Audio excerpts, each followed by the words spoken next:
في صباح يوم بارد من أيام شهر يناير سنة 2015 وصلت فاطمة وهي سيدة خمسينية تعمل منظفة إلى عمارة قديمة بحي اليوسفية في الدار البيضاء. كانت معتادة على بدء عملها مع أولى ساعات الصباح، تنظف الممرات والسلالم قبل أن يستيقظ السكان. حين صعدت إلى الطابق الرابع لاحظت شيئا غير طبيعي. باب الشقة رقم 18 كان مفتوحا على مصراعيه. توقفت للحظة، فذلك لم يكن مألوفا في هذا الحي، خصوصا في ذلك الوقت المبكر. ترددت قليلا ثم طرقت الباب برفق وهي تنادي، لكن لم يجبها أحد. الصمت كان ثقيلا وكأن المكان مهجور. دفعها الفضول والخوف في آن واحد إلى التقدم ببطء نحو الداخل. خطوة ثم أخرى، وفجأة تجمدت في مكانها. في وسط الصالون كان هناك رجل ممدد على الأرض، عار تقريبا، غارق في دمائه. صرخة مكتومة خرجت منها قبل أن تتراجع بسرعة، وقلبها يكاد يقفز من صدرها. نزلت مسرعة إلى الطابق الأرضي وطرقت باب السي عبد القادر رئيس اتحاد الملاك. وما إن فتح الباب حتى بدأت تحكي له بارتباك ما رأته. صعد معها على الفور، دخل الشقة، ألقى نظرة سريعة على الجثة، ثم أخرج هاتفه دون أن ينطق بكلمة واتصل بالشرطة. لم تمض سوى دقائق حتى وصلت أول دورية. كان على رأسها العميد سعيد المريني، رجل هادئ الملامح لكنه حاد النظرات. صعد بسرعة إلى الشقة وبدأ في تفحص المكان. اقترب من الرجل الممدد، انحنى، وضع يده على عنقه، ثم قال بنبرة مفاجئة: ما زال حي.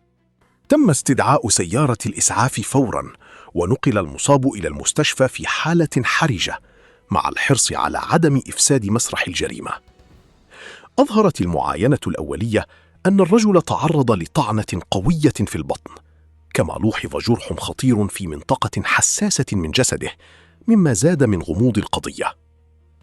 أثناء تفتيش الشقة عثر العميد على محفظة بها محفظة بطاقة تعريف. الاسم: الحسين بالقاسم. العمر: 58 سنة. المهنة: مستثمر فلاحي معروف في ضواحي برشيد. لكن الاكتشاف الأغرب كان ورقة صغيرة مطوية بعناية، كتب عليها بخط واضح: هذا جزاء من يستغل النساء الضعيفات. كانت تلك الجملة كفيلة بإشعال عشرات الأسئلة في ذهن المحقق. من هو الجاني؟ وما علاقة الضحية بالنساء؟ وهل الأمر مجرد جريمة أم انتقام قديم؟ نقل الحسين بالقاسم إلى المستشفى الجامعي في الدار البيضاء، حيث خضع لعملية جراحية مستعجلة أنقذت حياته في اللحظات الأخيرة. أوضح الأطباء أنه فقد كمية كبيرة من الدم، لكن حالته بدأت تستقر تدريجيا رغم أنه ظل فاقدا للوعي. في تلك الأثناء كانت الفرقة الجنائية تواصل عملها داخل الشقة. لم يتم العثور على أي بصمات واضحة ولا آثار اقتحام، مما رجح فرضية أن الضحية كان يعرف المعتدي وأدخله بإرادته. العميد سعيد المريني لم يقتنع بأن الأمر مجرد اعتداء عشوائي. الجملة المكتوبة في الورقة بدت وكأنها رسالة انتقام، لا جريمة سرقة أو شجار عابر. بعد يومين من الانتظار استعاد الحسين وعيه، لكن استجوابه لم يكن سهلا. كان متحفظا بشكل لافت، يتجنب الإجابة عن الأسئلة المباشرة وكأنه يخفي شيئا. سأله العميد بهدوء: واش كتعرف شكون دار ليك هادشي؟ تردد قليلا ثم أجاب بصوت ضعيف: ما شفت حتى حد، ما عرف والو. لكن ملامحه لم تكن مقنعة. هذا الصمت زاد من شكوك المحققين، خاصة مع طبيعة الجروح والرسالة التي تشير بوضوح إلى دافع أخلاقي أو انتقامي. قرر العميد الرجوع إلى ماضي الضحية. تم فحص سجله العدلي فلم يسجل عليه أي سوابق. رجل محترم ظاهريا، معروف باستثماراته الفلاحية، خصوصاً في زراعة الفواكه الحمراء بضواحي برشيد. لكن البحث في الأرشيف كشف مفاجأة. قبل أكثر من 20 سنة كانت هناك قضية قديمة رفعتها امرأة تدعى زهرة العلوي، اتهمت فيها الحسين باغتصابها حين كانت تعمل في إحدى الضيعات الفلاحية. بحسب الملف أنكر الحسين كل شيء، ولم تكن آنذاك وسائل علمية كافية لإثبات النسب أو الجريمة. انتهت القضية بإدانة المرأة بتهمة الفساد، بينما حصل هو على البراءة. قضية طمست مع الزمن، لكنها لم تنسى. بدأت الشرطة تبحث عن زهرة العلوي. بعد جهد تبين أنها غادرت المنطقة منذ سنوات طويلة، لم يكن لها أثر واضح. انتقل أحد المحققين إلى الضيعات القديمة التي كان الحسين يعمل بها شاباً. هناك وسط شهادات متفرقة بدأت صورة مختلفة تماماً للرجل تظهر. قال أحد الشيوخ: الحسين ما كانش دكش اللي باين، كان كي يجمع البنات الصغار للخدمة وكي يستغلوا بعضهم. وتكررت نفس الشهادة بأشكال مختلفة. تبين أن الحسين في بداياته كان مجرد وسيط يجلب العاملات للعمل في الحقول لصالح شركة أجنبية، لكنه استغل موقعه لابتزاز بعض الفتيات مقابل العمل، ومن بينهن كانت زهرة. بدأت خيوط القصة تتضح أكثر، لكن السؤال الأكبر بقي معلقاً: أين ذهبت زهرة؟ وهل لها علاقة بما حدث الآن؟ أحد الخيوط قاد المحققين إلى معلومة جديدة: زهرة أنجبت طفلة بعد تلك الحادثة، ثم اختفت من المنطقة. طفلة قد تكون اليوم شابة. وهنا بدأ اتجاه التحقيق يتغير بالكامل. قاد البحث في ماضي زهرة العلوي المحققين إلى أطراف مدينة القنيطرة، حيث ظهرت أولى الخيوط الحقيقية. بعد أسئلة كثيرة في الأحياء الشعبية، توصل أحد المفتشين إلى امرأة كانت تعرف زهرة قديماً. ترددت في الكلام في البداية، لكنها بعد إلحاح قالت: زهرة كانت عندها بنت سميتها سميرة، وعاشت حياة صعيبة بالزاف. هنا بدأ الملف يأخذ منحاً مختلفاً. حسب الشهادات، بعد خسارة زهرة للقضية قديماً، غادرت الضيعة وهي حامل. أنجبت طفلتها في ظروف قاسية، ثم انتقلت إلى المدينة بحثاً عن بداية جديدة. لكن الفقر كان أقوى. اشتغلت في أعمال بسيطة، ثم شيئاً فشيئاً انجرفت نحو حياة الليل، محاولة فقط البقاء على قيد الحياة. كبرت الطفلة سميرة وسط هذا الواقع القاسي. كانت جميلة ملفتة للنظر، لكنها تحمل داخلها غضباً لا يرى. حاولت الأم أن تبعدها عن نفس الطريق، لكن الظروف كانت أقسى من رغبتها. وفي سن مبكرة بدأت سميرة تعيش نفس الحياة التي كانت تحاول أمها الهروب منها. مرت السنوات، وفي أحد الأيام سقطت زهرة مريضة.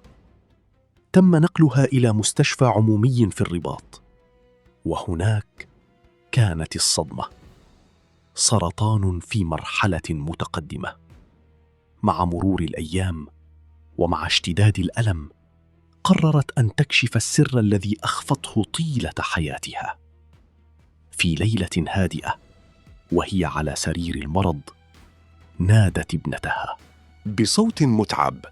حكت لها كل شيء: عن الرجل الذي دمر حياتها، عن الظلم الذي تعرضت له، وعن الأب الذي أنكرها قبل أن تولد. كان الاسم الحسين بالقاسم. تجمدت سميرة في مكانها. لم يكن مجرد رجل غريب، بل هو السبب في كل ما عاشته. في تلك اللحظة لم تولد فقط الحقيقة، بل ولد شيء أخطر: الرغبة في الانتقام. بدأت سميرة تبحث عنه.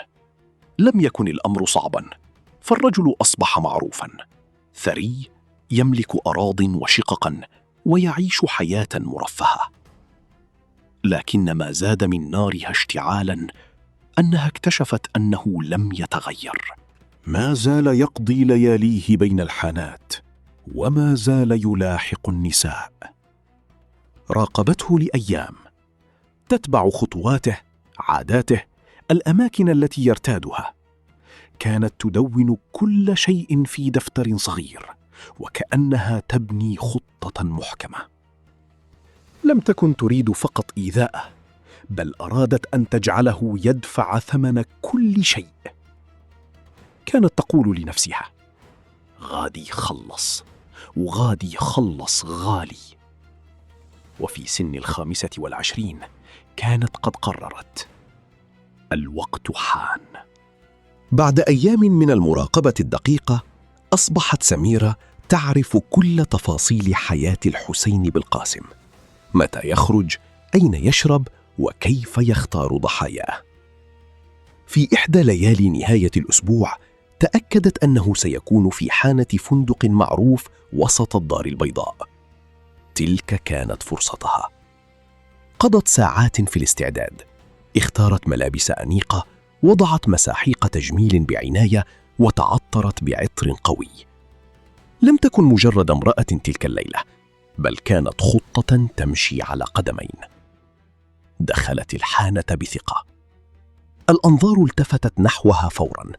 بعض الرجال حاولوا التقرب منها، لكنها تجاهلتهم جميعاً. كانت تعرف هدفها جيداً. جلست في زاوية مقابلة لطاولة الحسين. كان نصف مخمور، يضحك بصوت عال مع أصدقائه.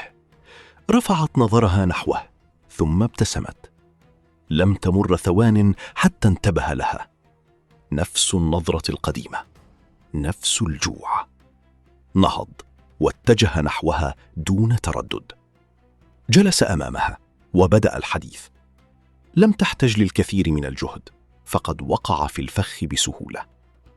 دعاها للشرب، فاعتذرت بلطف وقالت إنها تفضل العشاء أولاً. كان مستعداً لأي شيء فقط ليكسب تلك الفرصة. أخذها بسيارته إلى مطعم فاخر. طوال العشاء كانت تلعب دورها بإتقان، تضحك أحياناً، تقترب أحياناً، بينما في داخلها كان الغضب يغلي.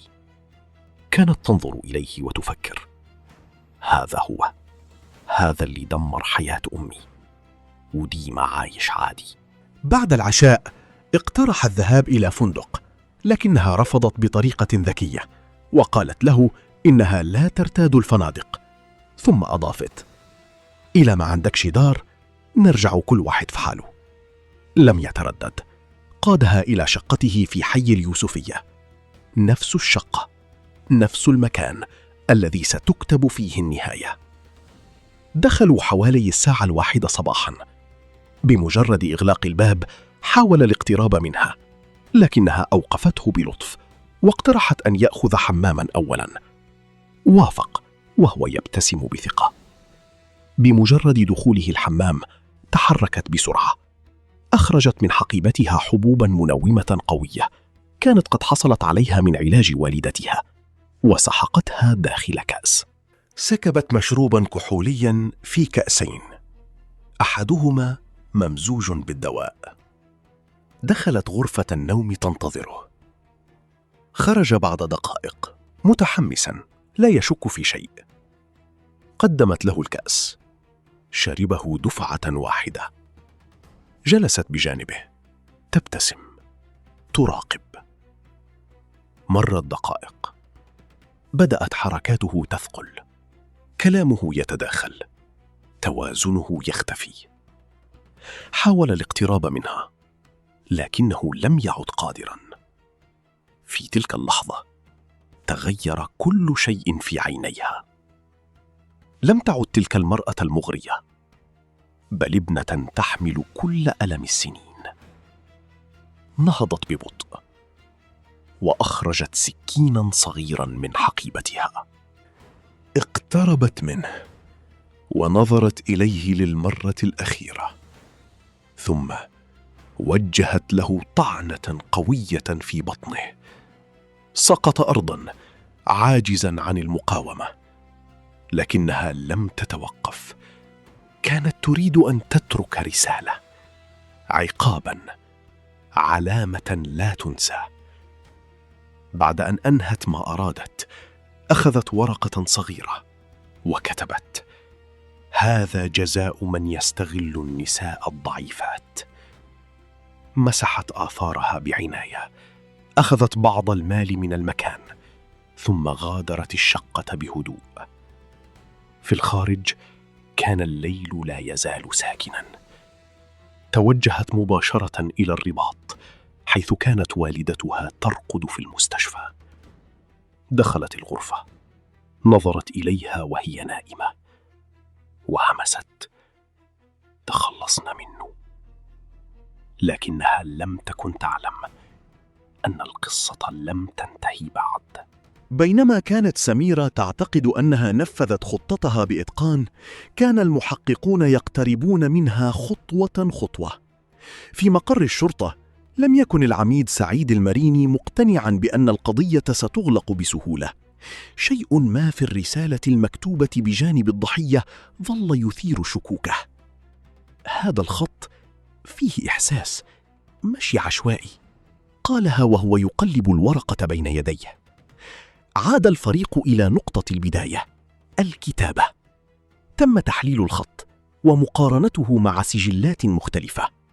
بالتوازي واصل المحققون البحث عن زهرة العلوي وابنتها.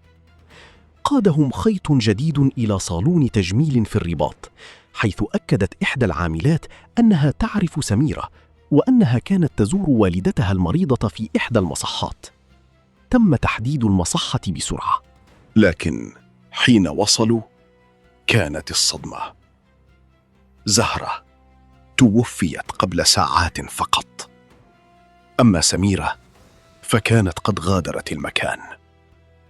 تم إصدار أمر بالبحث عنها، ولم يمر وقت طويل حتى تم تحديد مكان سكنها في سلا. طرقت الشرطة الباب، فتحت سميرة بهدوء وكأنها كانت تنتظرهم. اقتيدت إلى مقر الشرطة وبدأ التحقيق. في البداية أنكرت كل شيء، قالت إنها سمعت باسم الحسين فقط من والدتها ولم تره في حياتها. لكن العميد لم يكن مقتنعا. طلب تفتيش منزلها. في البداية ترددت، ثم وافقت. داخل الغرفة كان كل شيء يبدو عاديا، إلى أن لاحظ أحد المحققين دفترا صغيرا مخبأ تحت الوسادة. تم فتحه، وكانت الصدمة. تفاصيل دقيقة عن تحركات الحسين بالقاسم، الأماكن التي يرتادها، عاداته، وحتى نوع الشراب الذي يفضله. وفي الصفحات الأخيرة نفس الخط. تمت مواجهتها بالورقة التي وجدت في مسرح الجريمة. صمتت، ثم انهارت.